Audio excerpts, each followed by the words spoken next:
My ex-wife used to tell her friends I had no ambition.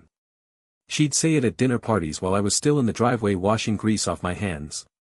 She'd say it on the phone loud enough for me to hear from the other room. She said it to my face once, real calm, like it was just a fact she was reading off a list. "You're a mechanic, Cole. That's it. That's all you're ever gonna be." She filed for divorce on a Thursday. Handed me a separation agreement. Told me to sign it. I did. What she didn't know, what she never bothered to find out, was that 3 years into our marriage, I had quietly filed a patent on a fuel efficiency system I'd been building in my garage since before we even met. And the week after she filed for divorce, a major defense contractor wired the first licensing payment into my account. She found out 8 months later. She tried to take half. She couldn't. Because she'd already signed away her rights to it. On the papers she handed me. Without reading them. I'm Cole. And yeah, it gets better. Alright y'all, buckle up. I've been sitting on this for a while because honestly I didn't think anyone would believe it, and also because my attorney told me to wait until everything was fully settled before I put it anywhere public. Well, everything is settled. So here we go. My name is Cole. I'm 34.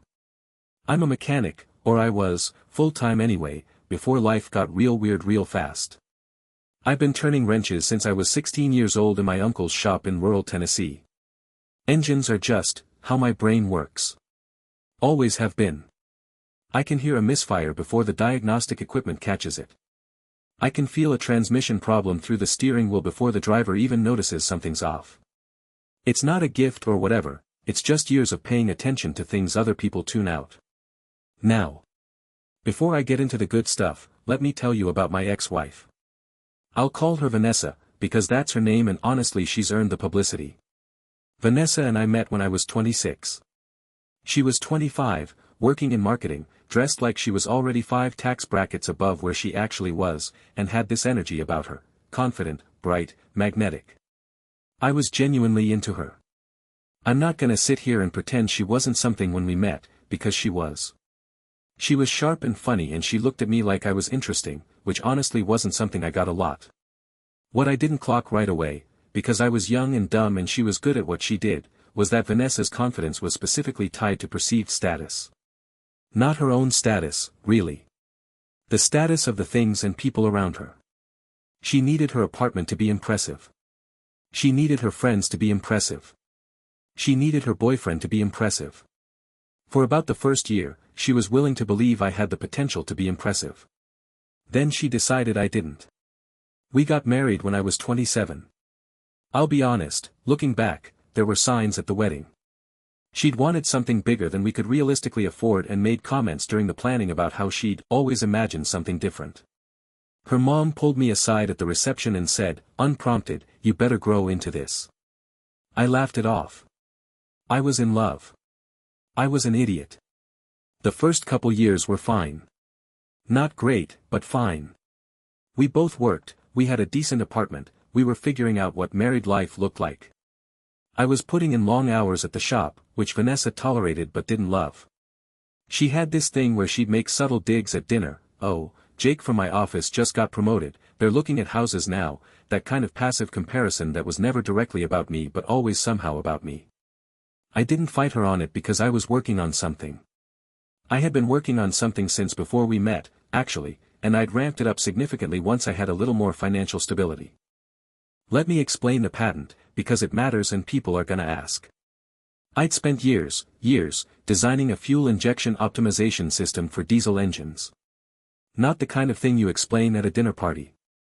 The short version, it's a pressure management and timing system that significantly improves combustion efficiency, which translates to better fuel economy and lower emissions in high-load diesel applications, the kind you find in military vehicles, heavy freight, construction equipment. Big, boring, important stuff. I'd been tinkering with the concept since I was maybe 22. By the time Vanessa and I got married, I had working prototypes. By the time I was 30, 3 years into our marriage, I had filed a formal patent application with the help of a patent attorney I'd been saving up to hire for 2 years. Here's the thing about patents, specifically ones with potential defense applications, you can request that the patent be kept confidential during processing under a secrecy order if the USPTO determines it may have national security implications. Mine qualified.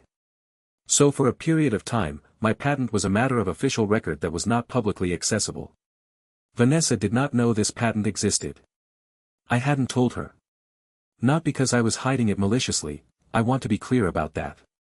I hadn't told her because every time I tried to explain what I was working on in the garage, her eyes would go unfocused in that particular way that meant she'd already checked out, and at some point I just stopped trying. I'd come in at 11 p.m. with grease on my forearms and she'd be watching TV and I'd go shower and we'd barely talk and it became its own rhythm. I wasn't proud of the distance.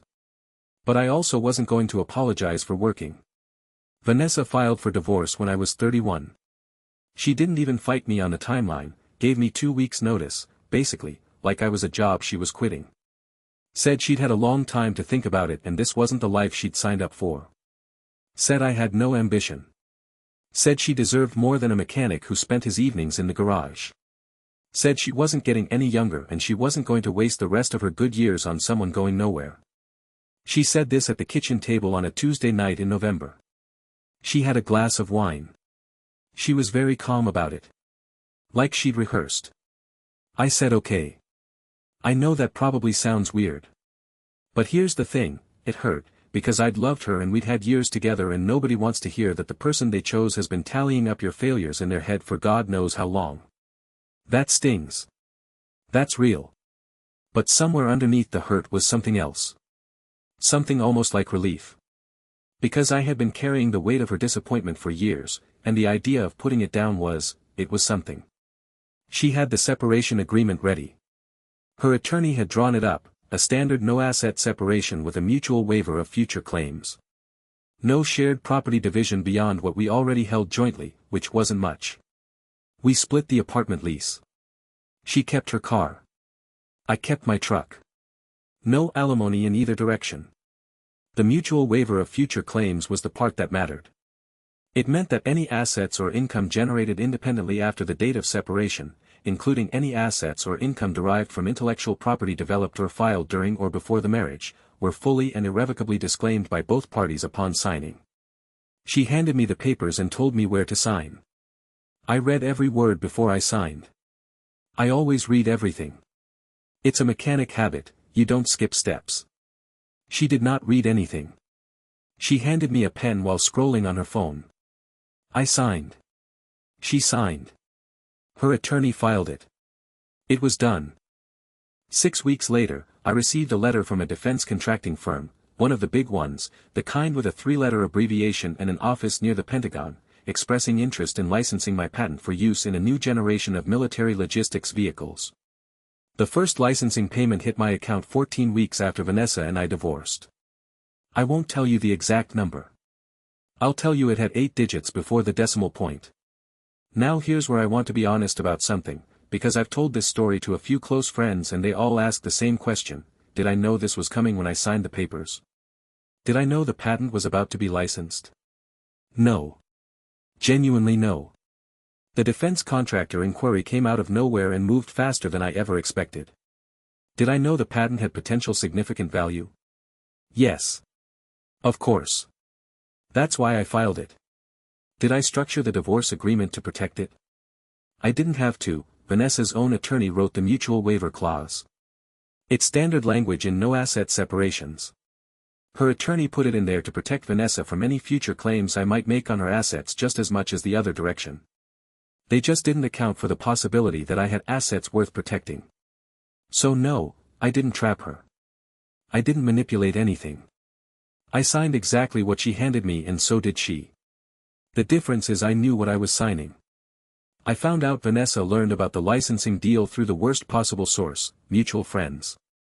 I'd moved to a different city by that point, which is why the social overlap surprised me. Apparently she'd run into someone who'd heard something from someone who knew my old landlord. The details got around the way details do in small social circles.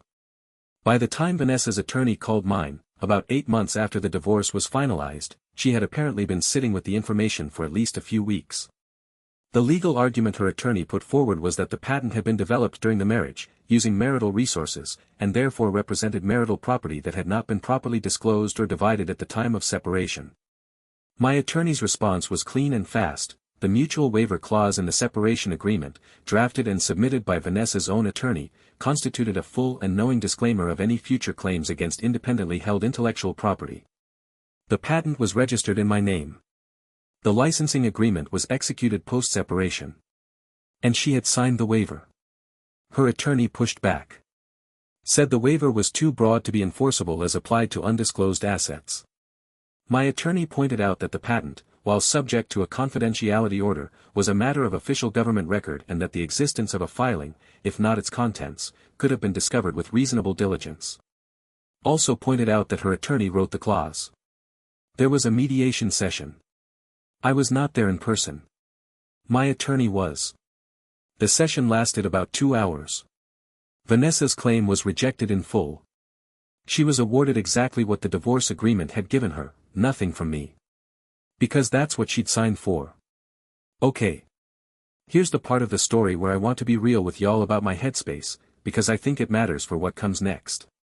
I am not, by nature, a petty person. I don't lie awake plotting. I don't carry grudges because they're heavy and I've got better things to do. When Vanessa filed for divorce, I was hurt but I moved on. When she tried to sue, I was annoyed but I stayed calm. When she lost, I didn't celebrate. I just went back to work. But there is a particular thing that happens when someone has spent years telling you that you're nothing, not worth their time, not worth their attention, not ambitious enough, not impressive enough, and then that same person, the moment they catch wind of something valuable attached to your name, comes sprinting back with a lawyer and an outstretched hand. That specific thing lit something up in me that I hadn't felt before. Not rage. Not hatred. Something colder. More intentional. I started thinking. Vanessa had, after the divorce, landed a senior sales position at a boutique lifestyle and home goods store called Lul, one of those Instagram aesthetic places with $80 candles and $200 throw pillows, the kind of shop that is somehow always playing Norah Jones. She'd talked about it on social media like it was the beginning of her real life, the life she should have had all along. She was thriving. She was glowing up. She was finally in the environment she deserved.